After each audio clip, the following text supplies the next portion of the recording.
Welcome to Eazy Benefits Blueprint. I am Hugh Doyle, and I am the CEO of Eazy Benefits, and I'm here with my colleague, John Ohorodnyk.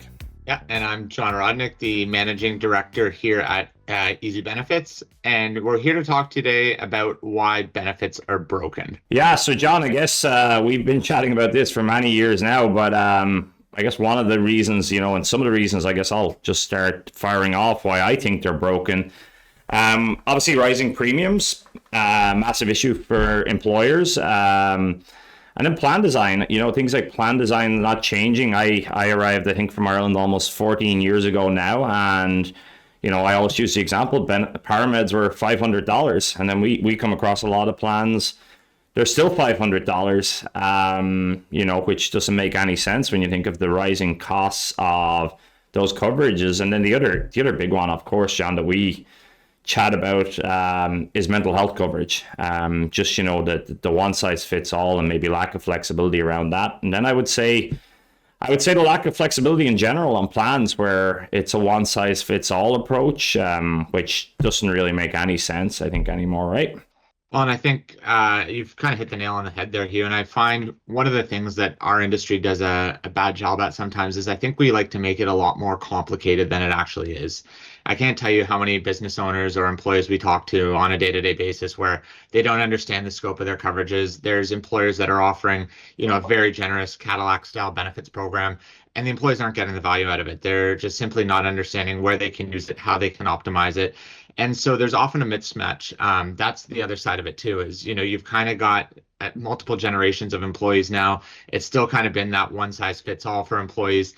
And really what we're seeing more and more is frustration with the employees on the side of, hey, this coverage isn't working for me. But then you've also got employers who are saying, I'm putting a lot of money into this and I'm not necessarily getting the time value out of it or my employees' appreciation out of this as well too. The retirement piece, I think, is another piece as well too. Do you want to talk about? Yeah. Yeah, I think retirement, but just before we even go there, John, you mentioned something that I think is, when we're talking to our friends in the HR people space, one of the things that they keep pushing for, and I think we've moved forward with it very much so, but I still think the industry lags and benefit plans lack is the cost of benefits been part of total compensation. I think what you mentioned there is you've got two things that are contrasting. You got the employer who's spending what is significant money. Benefits is if you look at it, it's a significant bill to the employer. But then on the other side, you've got the employee, and very often the employee doesn't even know what the benefits are costing the employer. And then on your side, what you mentioned there is. And sometimes the plan is just wrong for the employee, so it's lose-lose. So yeah, I think that's one of the things that really sticks out to me is like how benefit plans need to be part of total compensation, and all parties need to understand what that is, right? 100%. And I think this is when we look at why this has kind of been going on, I think. Typically, I would say the benefits brokerage market, it's become complacent really over time. I can't tell you, it's really become a rinse and repeat where, there's clients we're walking into where, oh, my broker's going out every couple of years. We're changing benefits plans. We're not really upgrading the program. I think there's a lot of stagnation in the market. And quite frankly, like that's where we are often as an industry letting our clients down, where we should be doing a lot more for them as well, too. And John, I think we've noticed, we've been in this world as well, but the amalgamation of brokers, right? So you've got a lot of brokers now who have amalgamated practice, be it right or wrong.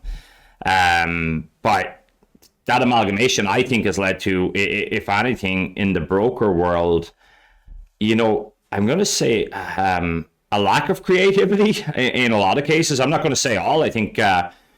Complacency. I think there's a massive amount of complacency. Of course, I'm not going to say that's with all. We all know some great people that have moved their businesses forward when in those situations. But I also do think, complacency is just a word whenever we come across plans or we're talking to, again, HR people or head of people that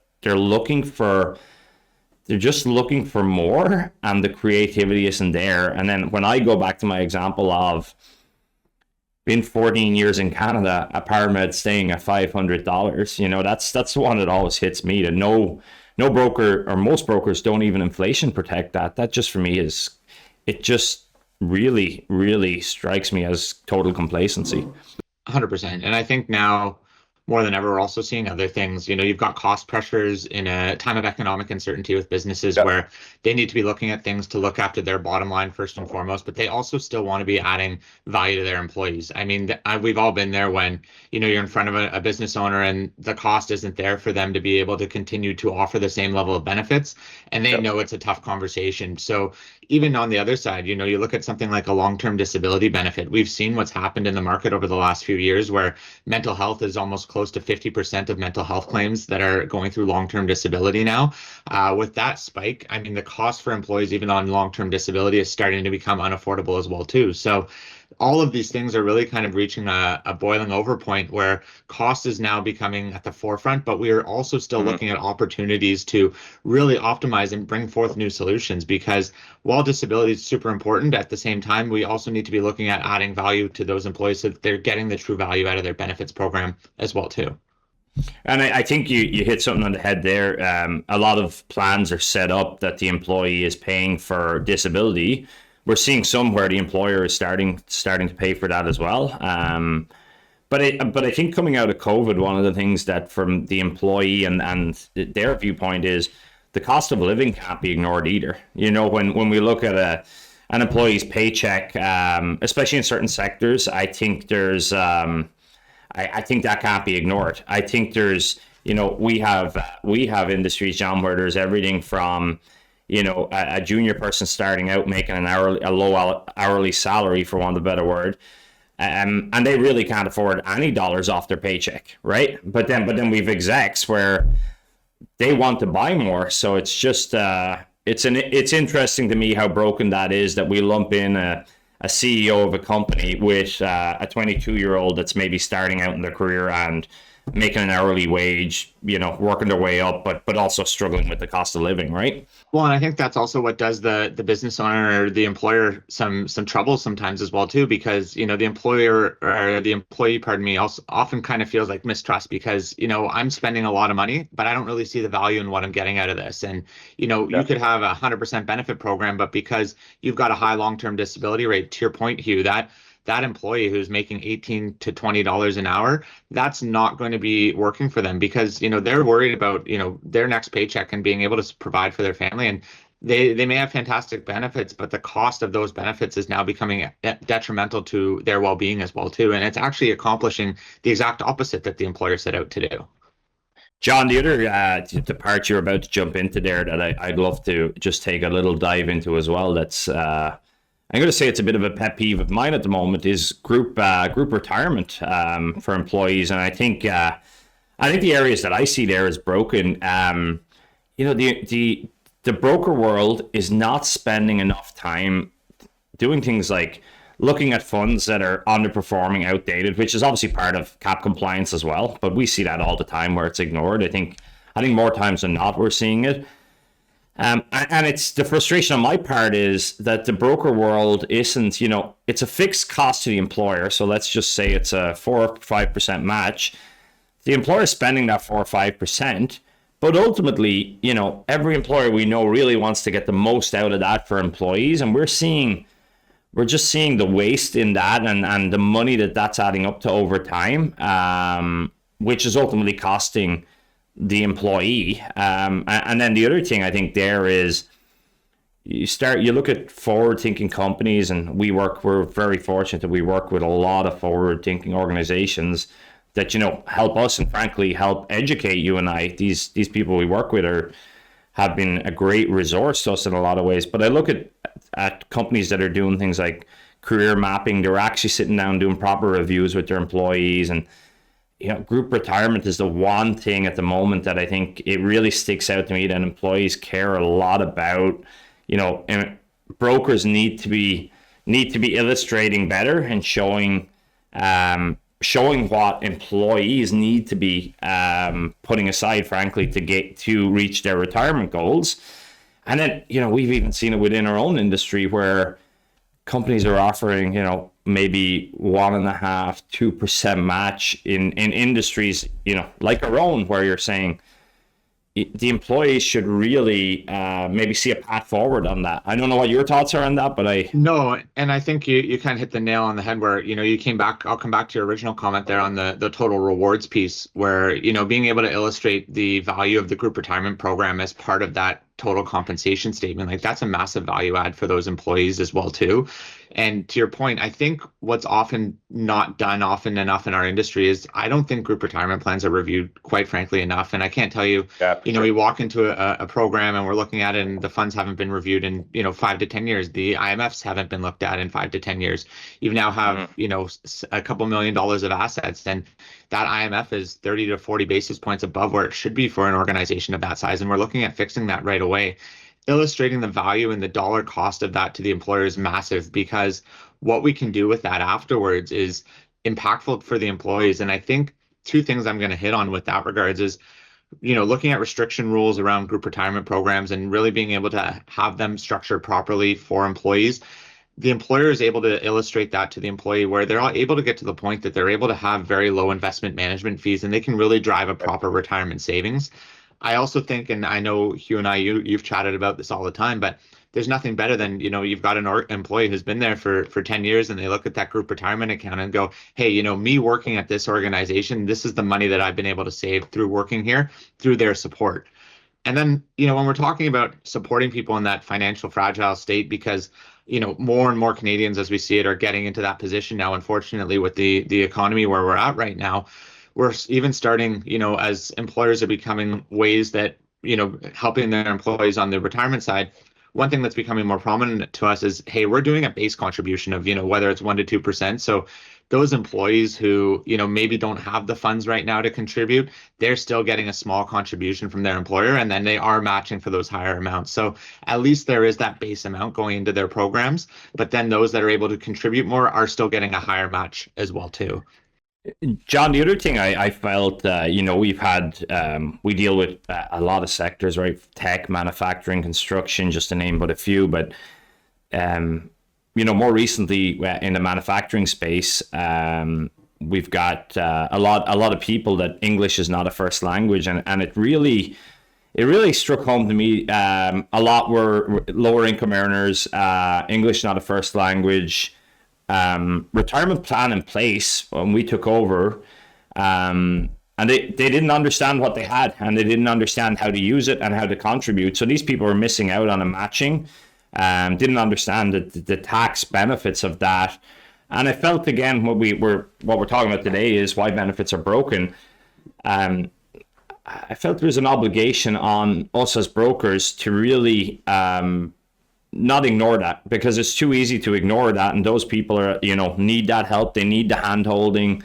They probably need us to, maybe wake up a little bit and realize that not everything can be done online. Sometimes you need to go on the factory floor again and sit at the lunch table and walk them through it, and maybe, have the resources so that you can have a call with them and their spouse or whoever it might be. But that was one area in the last, month or two that I'm saying, wow, that was disappointing. But I think it probably happens more than we, for benefits and group retirement, more than we really recognize in the brokerage world, right?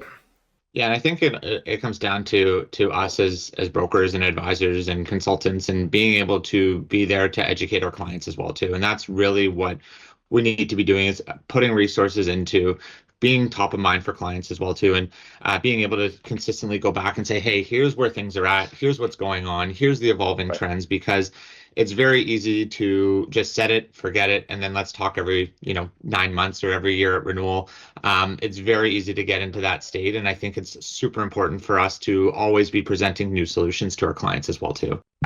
And John, I can't help but go down the road then of ratio, and we're biased. We're going to say boutique is better, obviously, but I think I truly do believe, if we look at ratios of clients to account managers, we've heard the crazy stories of 150 clients per account manager, and we pride ourselves, we're around 30 accounts per account manager, right? And that's our way of obviously choosing to run Eazy Benefits. We feel like it's the right way, of course, but I do feel like that makes a difference. You can't serve, in my opinion, 160 clients with an account manager, that maybe has 3 years experience. Even if they had 20 years experience, it's an impossible task to do it and do it right.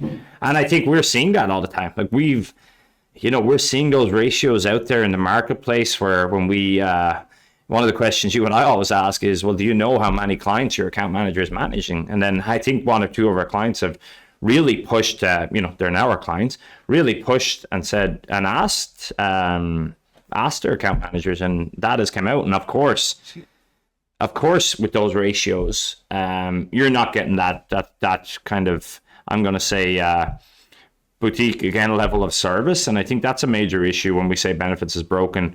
The brokerage world as a whole kind of has to take responsibility for that. You can't, that's maybe why benefit plans have not changed, and that's maybe why design isn't to the forefront, because frankly, the people that are front facing on the file just don't have the time to do it. 100%. And I couldn't really agree more on that side. Is you're often get into that place where you're just rinse and repeat because you're trying to keep your head above water yourself. And you as the account manager, you're trying to service all your clients as much as you can. And, you're doing enough sometimes on a day-to-day basis, whether it's resolving a claim issue or, navigating a prior authorization medication to support an employer. But at the end of the day, balance that in with, 150 accounts as we discussed. And it's simply not possible. I mean, at the end of the day, you're not able to bring value to your clients in that regards, because at the end of the day, you're spread so thin that you're not able to support the clients to the adequate level that they deserve, to be quite frank. Yeah, John, a lot of what's happened in the market with if you look at the brokerage market, and a lot of or maybe family-owned businesses that were big on the relationship side with their clients, and definitely I look at some of those brokers that we all know. I really love chatting with them, and I think they give a tremendous service to their clients in terms of being hands-on. And now, as we move towards this, amalgamation model of, of maybe private equity, public companies, or just larger companies in general, gobbling up other brokers, I think even resources, like we look at marketing, we have marketing on our client files. What does that mean? It means that we're advertising the benefits program or the retirement program as the client's program, rather than maybe as the RBC or Sun Life program or the Eazy Benefits program. No, it's all about the client. And we actually have dedicated marketing, and I look at larger companies, there's maybe one marketing person that's definitely not doing anything client facing. They're doing solely publicity for that large entity. And I just, again, I think that's the difference in when I look at the brokers that I really admire and that you and I spend time with, competitors of ours, but people that we love sitting around, breaking bread with and chatting about what we see as the problems. I really feel like they're the ones that are going to be the future of benefits, because they're giving their clients those resources. Not pretending. It's very easy to pretend you're giving the clients resources. We all know how that goes. But it's what, when you sit down and you're doing a renewal and you actually have a multi-year strategy and you actually have a proper strategy and you can show the work you've done over those years. I think that's really where the industry needs to go, and I really think that's where it's broken. Absolutely. And I know we've talked the last little bit about how to fix it or why it's broken, but I do want to say it's not all terrible. I do think there's a lot of good stuff, as you just kind of alluded to there, Hugh. There are a lot of good people doing good stuff for clients out there.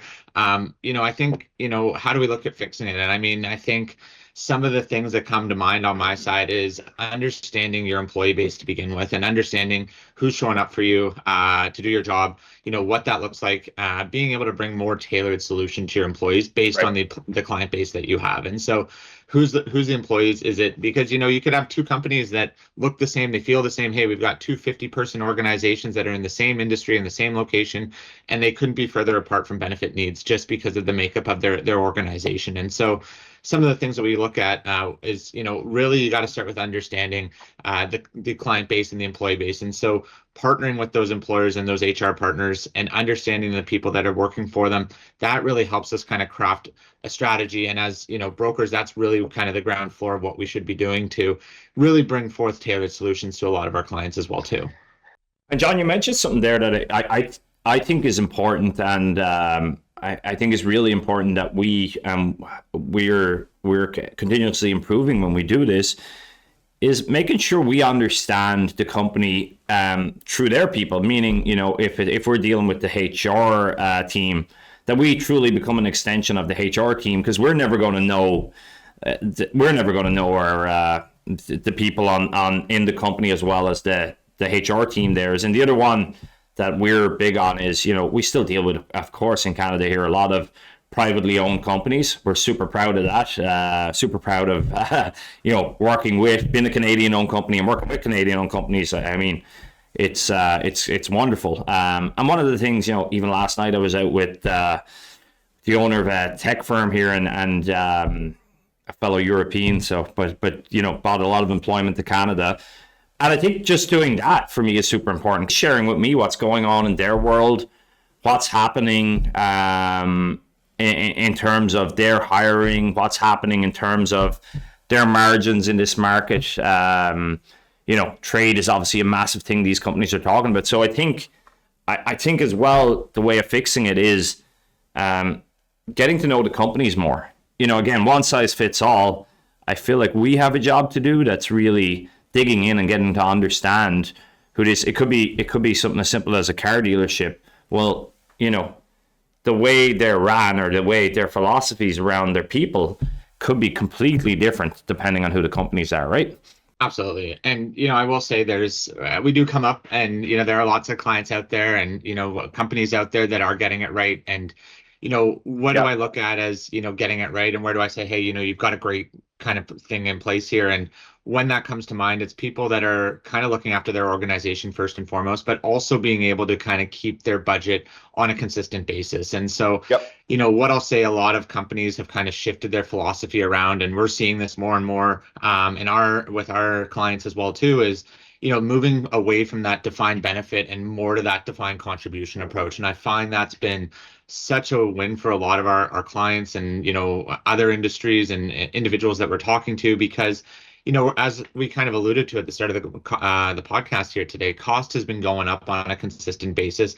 The size isn't working for everyone, where that one size fits all. There are organizations where it works great. Employers are super generous and they're offering the world for benefits and nobody can really be upset.